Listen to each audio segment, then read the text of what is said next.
మేడ్చల్ జిల్లా జవహర్ నగర్లో కుక్కల దాడిలో ఒక బాలుడు చనిపోయాడు. స్థానికులు గమనించి కుక్కలను తరిమి బాలుడి కుటుంబ సభ్యులకు సమాచారం అందించారు. వెంటనే బాలుడిని స్థానిక ఆసుపత్రికి తరలించారు. అక్కడి నుంచి మెరుగైన వైద్యం కోసం గాంధీ ఆసుపత్రిలోని ఎమర్జెన్సీ విభాగానికి తీసుకెళ్లారు. కానీ ఒళ్లంతా గాయాలు కావడంతో పరిస్థితి విషమించి బాలుడు చనిపోయాడు. జవహర్ నగర్లో వీధి కుక్కల బెడద ఎక్కువగా ఉందని ఎన్నిసార్లు ఫిర్యాదు చేసినా అధికారులు సమస్యను పట్టించుకోవడం లేదని స్థానికులు ఆరోపించారు. బాలుడి మరణం తట్టుకోలేక తల్లి విలవిల్లాడిపోతోంది.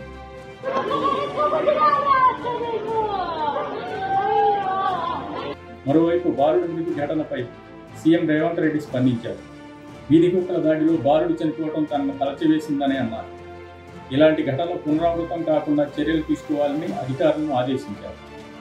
వీధి కుక్కల బెడద ఉన్న ప్రాంతాల్లో ప్రజల నుంచి ఫిర్యాదులు స్వీకరించడానికి కాల్ సెంటర్ లేదా టోల్ ఫ్రీ నెంబర్ను తక్షణమే ఏర్పాటు చేయాలని చెప్పారు. పశు వైద్యులు, బ్లూ క్రాస్ వంటి స్వచ్ఛంద సంస్థల ప్రతినిధులతో నిపుణుల కమిటీ ఏర్పాటు చేయాలని ఆదేశించారు. బస్తీలు, కాలనీలు, సంబంధిత వార్డు కమిటీల సహకారం తీసుకోవాలని జీహెచ్ఎంసీ, మున్సిపల్ అధికారులకు సీఎం సూచించారు.